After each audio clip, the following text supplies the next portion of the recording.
பல்வேறு அருளாணையம் அருளாட்சியம் எங்களை ஆட்கொண்டு ஏற்போடு இருக்கக்கூடிய 26வது கருத்துறவாத குருமகா சரிதானம் அவர்களின் கொண்டாந்துபடி கமலங்களையும் ஏஎஸ் நிதானம் அவர்கள் கொண்டாந்துபடி கமலங்களையும் காசிமட அதிபர் எஜமான் சுவாமி கொண்டாந்துபடி கமலங்களையும் எழுந்ததில் இருக்கக்கூடிய சிதம்பரம் மோகன சுவாமிகள் கொண்டாந்துபடி கமலங்களையும் போட்டி வருகின்றேன்.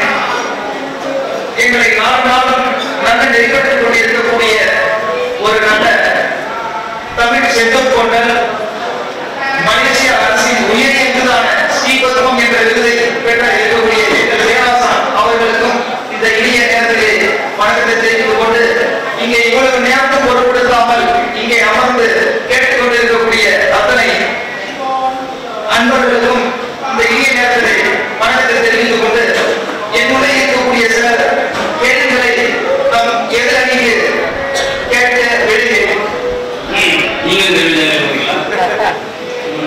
கேள்விப்பட்டுதான் கேட்க தெரியும். அதாவது கேள்விப்பட்டு கேட்பது எங்களுக்கு கிடைத்த காரணத்திற்கு அப்பர்கள் அறுபதாண்டுகளில் நம் நெஞ்சில் பெரிதும் இறந்திருப்பது அப்படி என்று தலைப்பு உள்ளது. நம் நெஞ்சில் என்பது எல்லோரும் மனதிலும், ஆனால் எதிர்காலங்கள்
திருப்பண காட்சி கூட இதனால்தான் இறைவன் தற்காத்து கொண்டு பின்னர் இந்த செயலை செய்ய வேண்டும் என்று இதை திருமணம் பற்றி செய்திருக்கிறார்கள்.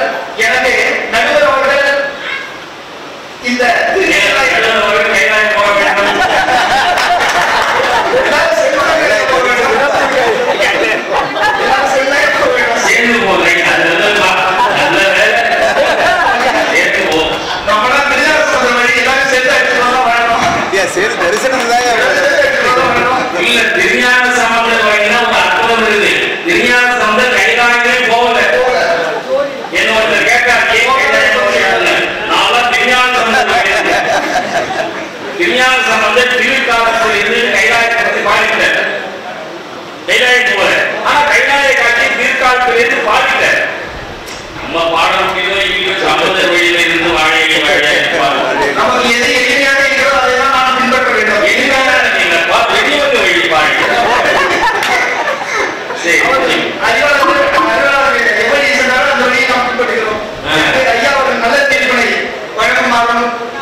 அருமையான தலைப்பு திங்களூர் அற்புதமா திருவையாற்று அற்புதமா.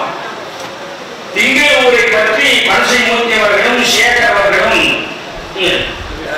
பனசை அருணா அவர்களும் முருகன் அவர்களும் நம்முடைய மனுஷன் அவர்களும் பேசினார்கள். திங்களூர் பற்றி பனசை மூர்த்தி சார்ந்த இருக்கிறவர்கள் கேள்விகள் கேட்டார்கள்.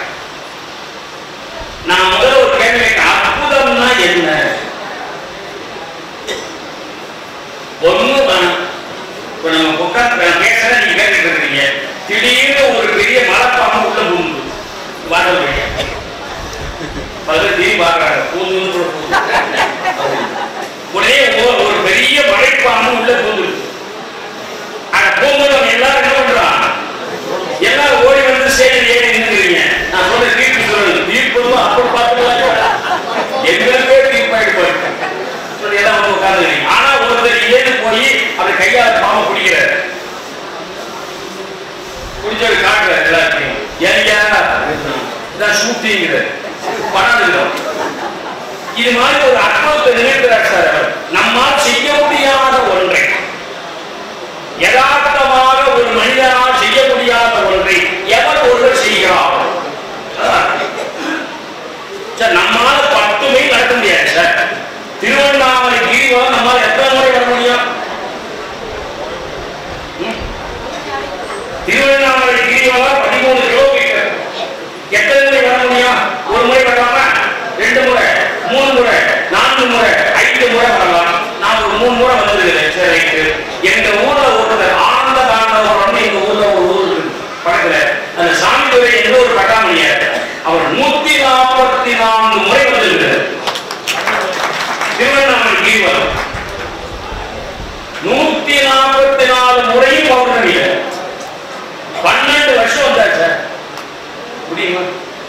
இன்னொருத்தர் சீகாரில ஒரு குற்றை மாறி வந்து பூசாரு. அவர் 18 ஆண்டுகள் ஐயப்பசாமி கோயிலுக்கு நடந்தே போயிருக்கிறார்.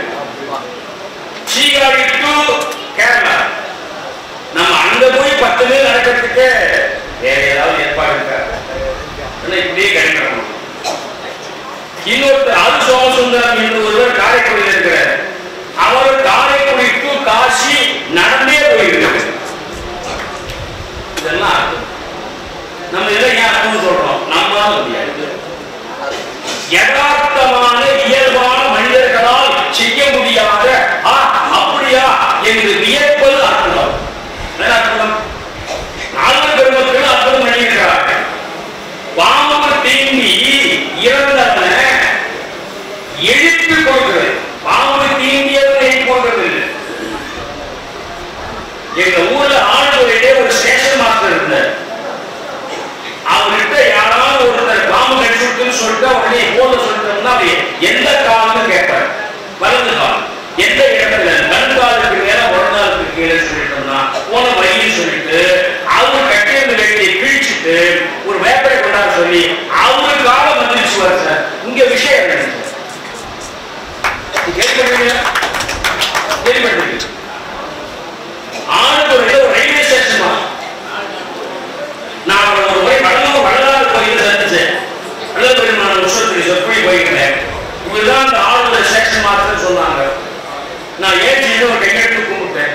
உட்கார் அப்படின்னு உட்கார் பேச ஆரம்பிச்சுட்டேன். பேசி முடிச்சோன்னா பின்னாடியே ஒரு பின்னாடியே போனேன். ஏன்டா என் பிரிவு இல்லை இந்த வர உடனே அவர் ஒருத்ததான் திட்டாரு. நீ ஏன்டான்னு சொல்லு, போடாவாடான்னு சொல்லு, எதுவான்னு சொல்லு, நான் ஒரு விஷயம் தெரிஞ்சுக்காம வரமாட்டேன். எல்லா விஷயமும் கேட்கிறார். அது எப்படி நீ எங்கேயோ இருந்துட்டு 50 வயது வந்தாட்டு இருந்துட்டு உன் காலம் வந்துச்சா எங்கோ இருக்கிறவனுக்கு விஷயம் கேட்கறது என்பது என்னால புரிஞ்சுக்க முடியல. அந்த அற்புதத்தை எப்படி நிகழ்த்துற என் கண்ணு முன்னாடி தெரியலையே. நான் அப்புறம் பார்க்கல, சித்தரை பார்க்கல, சமுதிரை பார்க்கல, ஒன்ன பார்க்கிறேனே சொல்லுன்னு கேட்கிறேன். அவர் உடனே என்னை பார்த்துட்டு போய் சாப்பிடுறாங்க அப்படின்னா சாப்பிட்டாலும் அப்புறம் பார்த்துக்கலாம் தைச்சு சொல்லு உடமாட்டேடா. நான் சத்தியமா உடமாட்டு போய் கதை சாப்பிடுறேன். என்னை ஓங்கி ஒரு அறவு போல இருக்கு. அடி நடிச்சு கொள்ளு, இந்த கால போல விஷயத்தை சொல்லு அப்படின்னு. அப்ப சொன்னார் சார், நான் ஸ்டேஷன் மாஸ்டரா நடத்துன்னு சொல்றேன். அற்புதம்னா அதான் அற்புதம். நான் ஸ்டேஷன் மாஸ்டரா பணியாற்றி கொண்டிருந்த காலத்துல எங்களுக்கு குழந்தை இல்லை. என்னுடைய நண்பர் ஒரே ஒரு ஸ்டேஷன்ல 2 பேர் ஸ்டேஷன் மாஸ்டர் மாற்றி மாற்றி கூட்டி பார்க்கணும். என்னுடைய நண்பர் ஒருத்தருக்கு குழந்தை இருந்தது, குழந்தை வளர்ந்துட்டு. அவர் என்ன பண்ணா, நான் டெல்லி போயிட்டு வர்றேன், தயவுசெய்து நான் என் மனைவி போகணும், நீ என் பிள்ளைய பார்க்கிறேன். நான் குழந்தை ராசி இல்லாதவன்டா, என்கிட்ட ஏட்டா பண்ணாலும் விட்டுட்டு போறேன்னு கேட்டேன். இல்லதான் வச்சுதான் சொல்லிட்டு போயிட்டாரு. நான் உடனே நானும் என் மனைவி குழந்தைய பக்கமா பார்த்துருக்கேன். 5 வயசுக்கு அந்த பிள்ளைக்கு. ஒரு நாள் நான் ஸ்டேஷன்ல பணியாற்றிட்டு என் மனைவி குயோ கூட முடியாதா ஏடி ஓடி வரேன்னு கேட்டேன். குழந்தைக்கு விக்கல் வந்து இழுப்பு வந்து கையால் வலிக்கு மாதிரி இருக்குது. குழந்தை கட்டி கிடக்கிறான், சத்துவம் போல் இருக்கு. ஏதோ பதவிக்கு வந்தா ஐயோ எனக்கு ராசியிலே சொன்னது. இந்த பாவி கேட்காம எனக்கு ஒப்படைச்சு போயிட்டாங்க. ஒருவேளை அவன் வரும்போது இறந்து போன பையனை காமிச்சா அவன் வாங்குவானா சொல்லிட்டு விழுந்தடிச்சு உள்ள உடனே அந்த பையன் போய் கை நாள் இழுத்து கிடந்தான் நுழைஞ்சு. உடனே எனக்கு என்ன ஆவேசம் வந்தது தெரியும். வேற கலவர் வழி வந்தேன்.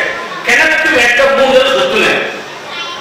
சுத்திட்டு மேல கை தூக்கி பகவானே பரமேஸ்வரா ஈஸ்வரா தயவு செய்து நீ இருப்பது உண்மையானா என் உயிரை எடுத்துட்டு அந்த குழந்தைக்கு உயிரை கொடுத்து அந்த உயிர் பரிசுராஜ சாமி நான் அனைத்திலும் கொடுக்கப்பட்ட காப்பாற்ற இருக்கிற மகாபாவம் எனக்கு வந்துடும் சாமி என்று கதறினேன். கிணத்தை விழுந்து குழந்தேன். 10 நிமிஷம் கழிச்சு அந்த என் மணி வந்து வாங்க போலாம் குழந்தையை சொல்றாங்க. இப்ப உங்களுக்கு ஒண்ணு சொல்றேன் சார், நீங்களும் அற்புதம் நிகழ்த்தலாம், நீங்களும் இயற்கை இறந்த நிகழ்ச்சி செய்து காட்டலாம். எப்ப இன்னொரு உயிருக்காக எந்த எதிர்பார்ப்பும் இல்லாமல் நீங்கள் கஷ்டப்பட்டு அழுது கதறி சுவாமி பிரார்த்தனை பண்ணலாம், உங்களாலும் அற்புதம் நிகழ்த்த முடியும். இந்த செய்தி சொல்லலாம் கரெக்டாக முடிச்சு நானும் செய்யலாம். அற்புதம் நிறைய. இன்னைக்கு நான் சென்னையில ராஜராஜேஸ்வரி அம்பாள் கோயிலுக்கு நான் போய் ஒரு சொற்பொழி பண்ணிட்டு வந்தேன். அங்க ஒரு புத்தகம் வெளியிட்டாங்க, அற்புதங்கள் நிகழ்ந்த புத்தகத்தை. ஒரு நண்பர் எனக்கு முருகன் தான் ஒரு பேரு. என்ன தெரியுமா, ராஜராஜேஸ்வரி அம்பாள் கோயில் அற்புதம் நடந்த சென்னையில சார். நான் சொல்றது ரொம்ப பெரிய அதிகமான ஆண்டு இல்லை. 1987ஆம் ஆண்டு இது நடக்குது. எத்தனை வருஷம் ஆச்சு? 30 வருஷம் ஆச்சு. அந்த அம்பா கட்டி இருக்கிற கோயில் இடத்துல அப்ப எதுவுமே இல்லை, வெறும் மண்ணு, ஒரு ஏழை கரை. இந்த கரையில கோயில் கட்டணும், ஏதாவது ஒரு கோயில கட்டணும், அது இருக்கிறவங்க சேர்ந்துட்டு பணம் அதிகமா தருகிறாரு. ஒரு சாமி பேர் சொல்லியிருக்காரு, மற்றவங்க ஆண்டு ஒரு சாமி பேர் சொல்லியிருக்கிறாங்க. ஐயப்பன் இருக்கிற ஒருத்தர் விநாயகர் இருக்கிற ஒருத்தர் முருகன் இருக்கிற ஒருத்தர் சிவலிங்கம் இருக்கிற ஒருத்தர் காலையில் சொல்லியிருக்கிறார். சரி எல்லாம் 7 சீட் கொடி போட்டு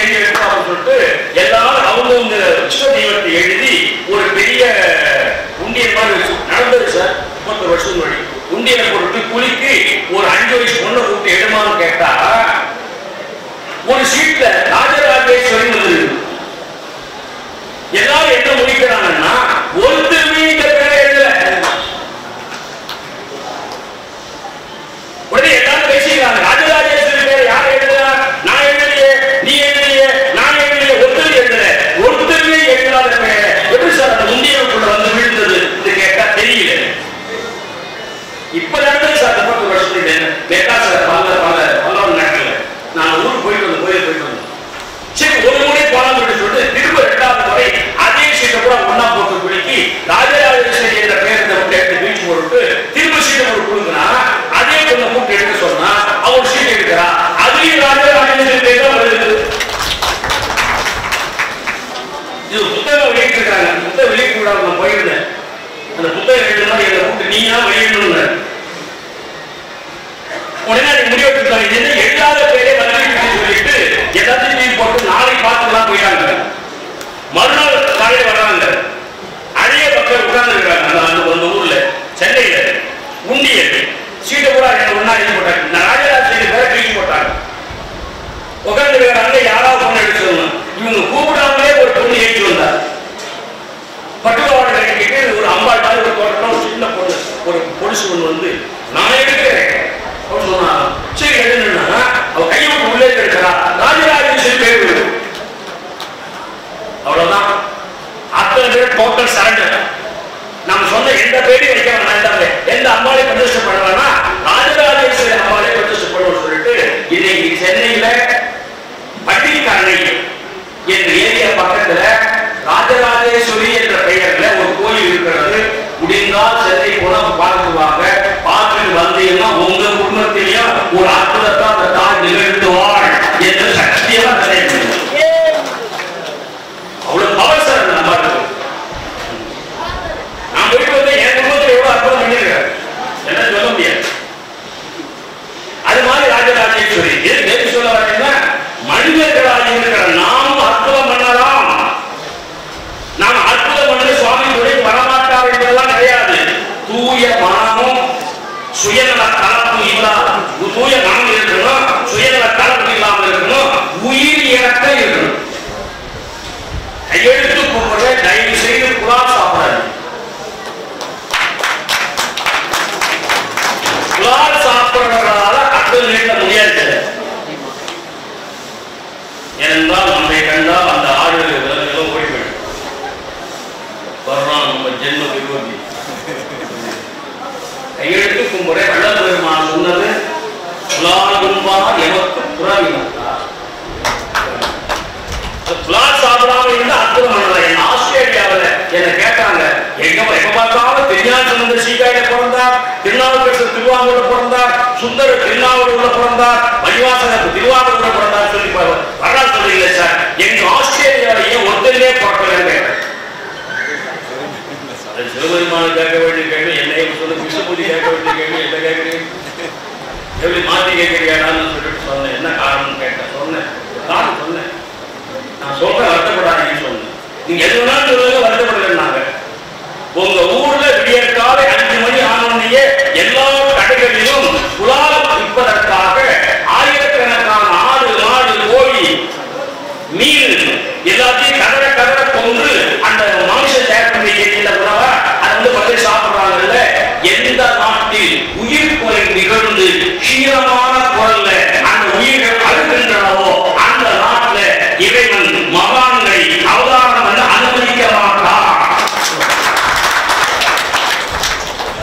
ஆஸ்திரேலியாக்காரமா நீங்க சொன்ன என்ன கடை கூட போட சொல்லி போட்டுருக்கு. நீ கடையை போடலன்னா மகானுக்கு பார்க்க மாட்டாங்க. நம்ம ஊர் எப்படி சார் சுவாமி தேர்ந்தெடுத்தாருன்னா இங்க புலால் உணவு கடை இருந்தாலும் அது இல்லாத முழுக்க பியூர் வெஜிடேரியன் கடை இருக்குது. ஆஸ்திரேலியா போனீங்கன்னா பியூர் வெஜிடேரியன் கடையே கிடையாது. என்ன ஒருத்தர் நான் சாப்பிடணும் புலால் சாப்பிட மாட்டேன் வாங்க சார் போகலாம். எந்த கடைக்கோ கிளம்பு தெரியுது பாருங்க. நான் உள்ள போனா மூட்டை கொத்திக்கிட்டேன். ஏன்னு கேட்டா இது என்ன புலால் வாடாடிட்டு என்ன 2 கலந்து தான் இந்த கடை. ஆஸ்திரேலியாவில் லண்டன்ல சிங்கப்பூர்ல மலேசியாவில் பியூர் வெஜிடேரியன் ஹோட்டல் கிடையாது. ஒரே ஒரு ஹோட்டல் இருக்கு. நம்ம சரணம் சேர்க்கிறாரு அன்னலட்சுமி ஒரு ஹோட்டல் இருக்கு. நிறைய விஷயம் சொல்றேன். அதனால அற்புதம் நம்மாலும் நிகழ்த்த முடியும். பிறர் மீது உயிரிழக்கம் கொண்டு வாழ்ந்தார். அதான் அற்புதம் சொன்னார். அது திங்களூர் வரலாற்றில் இருக்கு சார். கேள்விகள் கேட்டாங்க. பெரிய திருநாவுக்கரசு என்ற குழந்தை உயிர் பெற்று எழுந்த உடனே அப்பூஜைகள் மகிழ்ந்த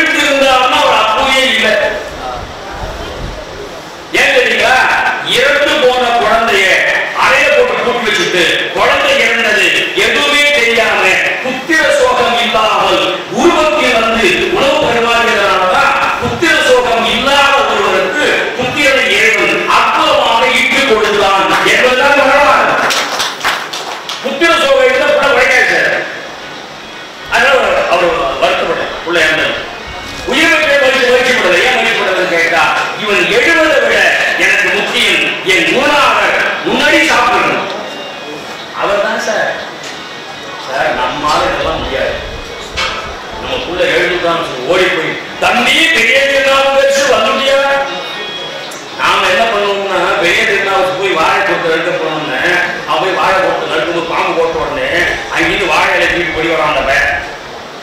அவன் மாதிரி ஒரு புள்ள முதல்ல அந்த மாதிரி ஒரு புள்ளையே வீட்டுல உள்ள மதியானம் 1 மணிக்கு அப்போது மணி பெரிய திருநாவுக்கு அங்கே வந்து ஏன் கட்ட என்ன பண்ணணுமா அவர் சொல்லக்கூடாதா தம்பி உங்க அப்பாவுக்கு இதே தெய்வம் வந்திருக்கு குருநாதர் வந்திருக்காரு அப்பா அப்போட திருநாவுக்கு கிருஷ்ணனுக்கு உங்க பேரும் அவரோட கலாச்சாரம் போய் வாழை கொடுத்து நடிக்கிறவா இதே வேலையை பற்றி எனக்கு நீங்க மறுபடியும் லீவ் விட்டு கூடாது உடனே சொல்லலாம் எனக்கு சோறு போட்டு திரும்பி போறேன்னா நம்ம சோறு பண்ணி சாப்பிடாத தம்பி அவர் சாப்பிட்ட பிறகுதான் சாப்பிடணும்னு சொன்னான். ஐயோ எனக்கு வந்து வாட்சி அப்பா மன்னர் சொன்ன அந்த பையன் இவன் எப்படி சாப்பிட்டு உயிர் பேட்பான் அவன் என்ன சொல்லிட்டு போறான்னா எங்க அம்மா அப்பா ஒரு பெரிய குருபக்தியில ஒரு காரியம் பண்றாங்க அது எனக்கு எந்த தொண்டு கொடுக்கல இது ஒன்னாவது எங்க அப்பா அம்மா கொடுத்தாங்க மகிழ்ச்சியா நல்ல தாழ்ந்த நான் இது செய்ய பெற்றேன்னு ஓடுறாங்க. இந்த உலகத்திலேயே தான் பெற்ற தாழ்ந்தே நல்ல தாழ்ந்து சொன்ன ஒரே பையன் நம்மள பல சொல்றாங்க எனக்கு ஒரு எதிரி உண்டு எங்க அப்பா எப்படி சார் அப்போது ஆக முடியும் போனா மரம் தெரிஞ்சு போச்சு உயிர் போகுது சார் உயிர் போகிற நிலையில என் உயிர் போவது முக்கியம் இல்லை குருநாதர் சாப்பிடுறது முக்கியம்.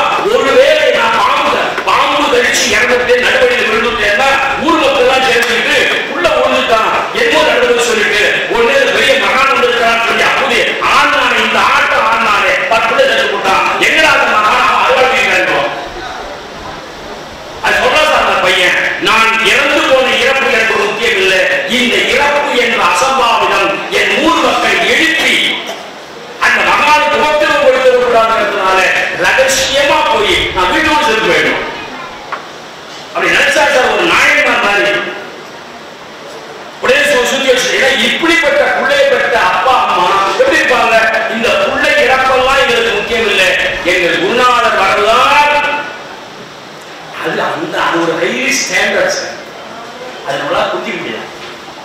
நமக்கு பல விஷயங்கள் புரியாது. காமராஜர் மாதிரி காமராஜர் மாதிரி 3000 நாட்கள் ஜெயில நடந்தார். நமக்காக 10 வருஷம் கல்யாணமே பண்ணி ஒரு கவிதை எழுதினான். 3000 நாட்கள் சிறையில் கிடந்தார் பெருந்தலைவர் காமராஜர். அவர் இரும்பு கம்பிக்குள் இருந்தார் ஆனால் துரு பிடிக்கவில்லை இருந்தார். இன்னைக்கு பல பேர் ஜெயிலுக்குள்ள போய் அவங்களும் துருப்பிடிச்சு கம்பியும் துருப்பிடிக்க வச்சு என்னன்னு பிரயோஜனம் பெருந்தலைவர் காமராஜர் வாழ முடியல சார். அதனால அதெல்லாம் ஒரு ஹை ஸ்டாண்டர்ட் பீப்புள். அடுத்து எழுந்தாலும் மகிழல செத்தாலும் வருத்தப்படல. ஏன்னா இதெல்லாம் எங்களுக்கு முக்கியம் இல்லை. புத்திர சோகத்தை விட குருபக்தி அதிகம் நினைக்கிறாங்க சார் அவங்க ஸ்டாண்டர்ட். அதனால அதுல ஒன்றும் கேள்வி இல்லை. 4வது ஒண்ணு கேட்டார் உள்ள செத்து போனான்னு தெரிஞ்ச ஒண்ணு பாய சுட்டு குடும்பங்களை போட்டு இந்த மாகேஸ்வரி பூஜை பண்றாங்களே இன்னைக்கு நம்ம தெருல ஒரு பாட்டு செத்து போச்சாலும் கோயிலுக்கு அதை சாதிக்கிறோமே இது பொருந்துமான்னு கேட்டா ஒண்ணு புரிஞ்சீங்க. தூத்துக்குடியில நடந்த வரலாறு சைவ சமயத்தின் ஊற்றம் பெற்றவர் ஒருத்தர் அவர் பையன் செத்துக்கிட்டான். இன்னும் பாடி எடுக்கல சிவபூஜை பண்ண போட்டு வீட்டுக்குள்ள ஒருத்தன் கேட்டான் குண்டபூச்சி எடுத்து அவன் உள்ள செத்து போயிட்டான். பங்காளி ரத்த சோகம் அசுப சூதகன் சுப சூதகன் இல்லை பூஜை பண்ண போயிடலான்னு கேட்டான். அந்த ஊரில் இருந்தவங்களாம் திருநெல்வேலி அந்த சிவபக்தனை பார்த்து அப்பூதியடிகள் மகளை மறைத்து விட்டு மாதேவி பூஜை பண்ணலையான்னு கேட்டார். நாம சில விஷயங்கள் நம்ம அறியாமையினால் சடங்குகளா வச்சிருக்கிறோம். நான் உங்களை ஒண்ணு கேட்கிறேன். கிறிஸ்தவன் வீட்டுக்கு ஒருத்தர் இறந்துட்டான்னா அந்த பாடியை கொண்டு போய் சர்ச்சில் வைக்கிறான் சார். ஃபாதர் வந்து மந்திரத்துக்கு கண்டறிச்சு சுத்தி வந்து இந்த ஆவி நிம்மதியா போக்குன்னு சொல்றானே அப்ப என்ன தெரியுது? அது போல நம்முடைய சைவ சமயத்திலும் ஒரு குடும்பத்தை ஒருத்தர் இறந்துட்டான்னா அவர் கொண்டு வர சொல்லி கோயில் வாசலை கொண்டு வர சொல்லி சுத்தி வந்து திருநீர் பூசி 1 பண்ணி மாறி எழுப்பி கொடுத்ததுதான் திங்களூர் அற்புதம் என்பதால் இதை கிறிஸ்தவர்கள் மந்திரம் சொல்கிறார்கள்.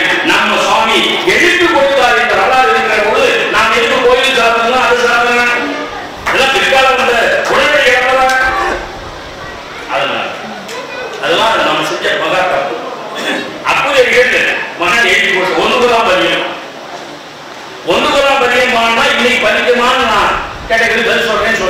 தீர்ப்புல இதே சன்னிதானத்துல 35 வருஷத்துக்கு முன்னாடி சூரியமூர்த்தி என்று ஒரு ஜட்ஜி வந்தார். அவர் நீதிபதி. அவர் திருநெல்வேலி பக்கம் சொந்த ஊர் வந்து பேசணும் சொன்னார். இதே அப்பர் பெருமான் சன்னிதானத்தில் ஒரு செய்தி சொல்லுகிறேன். ஒன்று கொலாம் என்ற பதியம் பாடி அப்போது இவருடைய பெரிய திருநாவுக்கு சென்ற மகனை அப்பர் பெருமான் ஏற்றி கொடுத்தாரு. அது நடக்குமான்னு பல பேர் கேட்கிறீங்க. நான் நீதிபதியா சொல்றேன், நடக்கும். எப்படி கேட்டா, நான் சின்ன வயசுல எங்க ஊர் பக்கமா நான் 10 வயசு விளையாடிட்டு இருந்த பொழுது எங்க ஊர்ல யாருக்காவது பாம்பு கடிச்சு விட்டுனா ஒரு கட்டுல தூக்கி போட்டுட்டு ஓடி போய் ஒரு பாயினம் முஸ்லீம் ஒரு அப்துல் காதர் மாதிரி ஒரு பாய் கொண்டு போய் போட்டுட்டு எங்க பையனுக்கு பாம்பு கடிச்சு விட்டு ஏதாவது வந்துச்சு காப்பாத்துக்கு பாய் அப்படின்னு சொல்லுவாங்களாம். அப்படியா சொல்லிட்டு அவர் அங்கே என்ன பண்ணுவார், தொப்பியை வச்சுக்கிட்டு மேல சாதம் போட்டிக்கிட்டு ஒரு ஒரு இதை எடுத்துட்டு ஒரு பாட்டை வந்து எடுத்துட்டு வந்தாங்க. வந்து அந்த பையன் உடம்புல தடவி விட்டு என்ன சொல்லலாம் யாரும் முடியாது. ஆனா அப்படி செஞ்சு முடிச்சோன்னு விஷயம் இறங்கிடும், தூக்கி போடுவாங்க. அந்த அந்த வாய்ப்பு ஒரு 10 ரூபா பட்ட விட்டு. இதை நான் எங்க சின்ன வயசுல எங்க ஊர்ல பார்த்திருக்கிறேன்னா சூரியமூர்த்தி அந்த ஜட்ஜி. நான் ஒரு நாள் அந்த வாய்க்கு தனியா போய் கேட்டேன், என்ன சொல்றீங்க என்ன சொல்றீங்க எங்களுக்கு புரியலையேன்னு நான் கேட்டேன். உனக்கு சொன்னா புரியாது. அதெல்லாம் இல்லை, எனக்கு புரிய ஆகணும்னு நான் கேட்டேன். சரி உள்ள வரான்னு கருத்தா கூட சொல்றா. ஒண்ணும் இல்லடா தம்பி, என் தாத்தாவுக்கு தாத்தாவுக்கு தாத்தாவுக்கு தாத்தா மந்திரம் பண்றவங்க, இது மாதிரி பூஜை பண்றவங்க, அவங்க கிட்ட மந்திர ஆற்றல் இருந்தது. அவங்க ஒரு பாட்டை சொல்லி இந்த பாட்டை சொன்னா பக்தியா சொன்னா விஷயம் இறங்கணும்னு சொல்லி விட்டு போயிருக்கிறாங்க. இது தாத்தாவுக்கு தாத்தாவுக்கு தாத்தாவுக்கு தாத்தா அதனால சொல்லிட்டு இருக்கு பாரம்பரியமா பாரம்பரியமா. அது என்ன பாட்டு சொல்லுங்கன்னு கேட்டாராம். ஒரு பேப்பரை எடுத்து காட்டினார். அந்த பேப்பரை பார்த்தா தப்பு தவறா ஒன்று கொலாம் என்ற பதியம் தான் எழுதியிருக்கிறது. சொன்னது சூரியமூர்த்தி ஹைகோர்ட் ஜட்ஜி. இந்த ஒன்று கொலாம் என்ற பதியம் யார் பாட்டு தெரியுமா உங்களுக்கு? தெரியாது. எங்க பாடினார் தெரியுமா? தெரியாது. யாருக்கா பாடினார்? தெரியாது. இதுக்கு என்ன அர்த்தம்? தெரியாது. எப்படி பாடுறது கேட்டார். இது யார் பாடினா எனக்கு தெரியாது, எங்க பண்ணான்னு தெரியாது, யாருக்கா பண்ணான்னு தெரியாது, இதுக்கு என்ன அர்த்தம் தெரியாது. ஆனா எனக்கு ஒண்ணு தெரியும், இது பாடினா விஷயம் இறங்கும். ஒரு முஸ்லீம் நமக்கு என்ன தெரியுது? ஒண்ணு கொலாம் படிக்கிறதுக்கு அர்த்தம் தெரியுது, பாண்டவர் யாரும் தெரியுது, எப்ப பாடினாலும் தெரியுது, அதனால யார் எழுந்தாலும் தெரியுது, எல்லாம் தெரியுது சார். ஒன்னே ஒண்ணு தெரியல, இத பாடினா விஷயம் இறங்குங்க அந்த நம்பிக்கை வரவில்லை.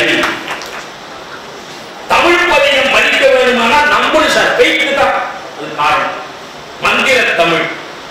இந்த தமிழ் மந்திர தமிழாக்கிட்டு அது தீங்கணும். சரி திருவிழா சொன்னாங்க. கைலாயம் போனார், பாதிலே கருத்து ஆட்கொண்டார், குளத்துல மொழிய அந்த திருவிழாட்டுக்கு எழுதுன்னு சொல்லி சொன்னார். அது பெரிய அற்புதம் அல்லவான்னு சொன்னார். இப்ப நம்ம ஒண்ணு செய்வோம், ஒரே ஒரு வாக்கு சொல்லி தீர்ப்பு சொல்லிடலாம். திங்களூர் அற்புதத்தினால் பிழைத்தது ஒரு பையன், அதை செய்தது அப்பர் பெருமான். அதற்கு காரணம் ஒரு தமிழ் பதியம். அதற்கு இன்னொரு காரணம் அப்பர்களுக்கு உயிர் இறக்கம். சார் நீங்க சாப்பிடுங்க எனக்கு முக்கியங்கிற கூலி, உன் மகன் பிழைக்கிறது எனக்கு முக்கியங்கிற குருநாதர். அப்படி இருக்கும் குருபக்தி. ஏன்னா எனக்கு எல்லாம் சாப்பாடு போகலன்னா என் பையன் அவனுங்களா குருநாதர். நாலு பேரு நீங்க சாப்பிடுங்க எங்களுக்கு முக்கியம், புள்ள செட்டாலும் கவலைங்கிறார் அப்போதி. அப்படி சொல்றார். ஏர்போர்ட் பரவாயில்ல உடனே பெரிய திருநாள் கூப்பிடா இப்போ வருவான்னு சொன்ன கூப்பிடான்னு சொன்ன உடனே உண்மையை சொல்றான் செத்துக்கிட்டான்னு சொன்ன உடனே தபால் நீங்க சாப்பிடல எடுத்து பதவி போய் உன்னடா திங்களூர் கோயில் வாசலுக்கு சொல்லி பதியம் பாருங்க. என்ன தெரியுது? குரு மீது பக்தி அப்புரிக்கு பிள்ளை இறந்துவிடக் கூடாது என்ற துயரம் அப்பர் பெருமான். சரி, இந்த அப்பர் பெருமான் அவ்வளவு ஜீவகாரணம் உடையவர். அந்த ஜீவகாரணியம் தான் அற்புதம் அடையது. சரி திங்களூர் திருவிழாக்கள் என்னன்னா போனா பார்த்தா கைலாயத்துல போக்க பார்க்க முடியல, திரும்பி வந்து தெரியும் வந்து எழுந்தார். இவங்க எல்லாம் நிறைய சொன்னார், பாட்டா சொன்னாங்க. ஒரே ஒரு விஷயம் சொல்றேன், வந்து எழுந்தார். திருக்கையிலாயம் பார்க்க போனவர் அப்பர் பெருமான பார்த்து சுவாமி என்ன சொன்னார்? மனித சட்டையோடு போக முடியாது, மனித ஆக்கையில் இது போய் பார்க்கக்கூடிய மலை அல்ல,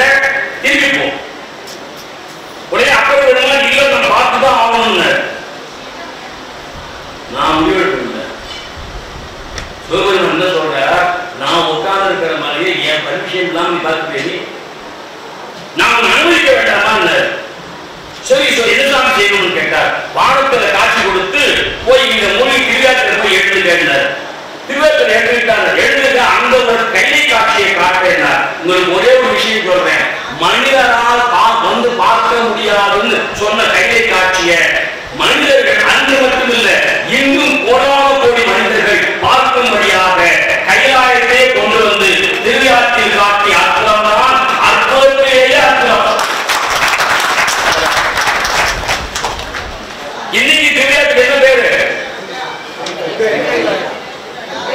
தென்கைலாயம். ஒரு தெற்கை இருக்கிற ஒரு திருவிழாத்தை சிவபெருமான் திருவுள்ள மகிழ்ச்சியோடு அப்பர் பெருமானை கட்டியாக வைத்து ஒரு கைலாயம் ஆக்கிவிட்டார். அந்த கைலாயம் போகணும்னா விசா வாங்கணும், பாஸ்போர்ட் வாங்கணும், டிக்கெட் வாங்கணும், 1,50,000 செலவு பண்ணணும். திருவிழாவுக்கு எவ்வளவு செலவு பண்ணணும்? ஒரு 1000 ரூபாய் பார்க்க வந்துடலாம். என்ன தெரியுது? சிவபெருமான் லட்சக்கணக்காக செலவு பண்ணி எல்லாராலையும் பார்க்க முடியாது என்பதனால என்னுடைய கைலாய நகரத்தின் இறந்த மலையை தமிழ்நாட்டு மக்களுக்காக ஸ்பெஷலா கொண்டு வந்து திருவிழாத்தை வச்சு காட்டுண்டா என்று சொன்னதுதான் அவருடைய கருணையின் அற்புதம். இப்ப கேள்வி என்ன? அப்பர் பெருமான் ஆழ்வார்த்தாற்றில் மனம் கவர்கிற அற்புதம் திங்களும் அற்புதமா? யார் நல்ல உள்ள அப்பர் கேள்வி. அப்பர் பெருமான் நிகழ்ச்சி அற்புதமான கேள்வி இல்லை சார். தயவுசெய்து லீகல் வேர்டு பார்க்கணும். ஈபிகோ செக்ஷன் பேசுகிற போது சட்ட வார்த்தை பேச வேண்டும். என்ன நான் பண்ண நிறைய கொடுத்துருக்கேன். அப்படி அருள் வரலாற்றில் நம் நெஞ்சை ஈர்ப்பது திங்களூரில் அப்பர் நிகழ்ச்சி அற்புதமான கேள்வி. திங்களூர் அற்புதமான, திருவிழாற்று அற்புதமா? என்ன தெரியுதுன்னா, ஒரு ஞானி ஒரு ஜீவனை எழுப்பியது திங்களூர்.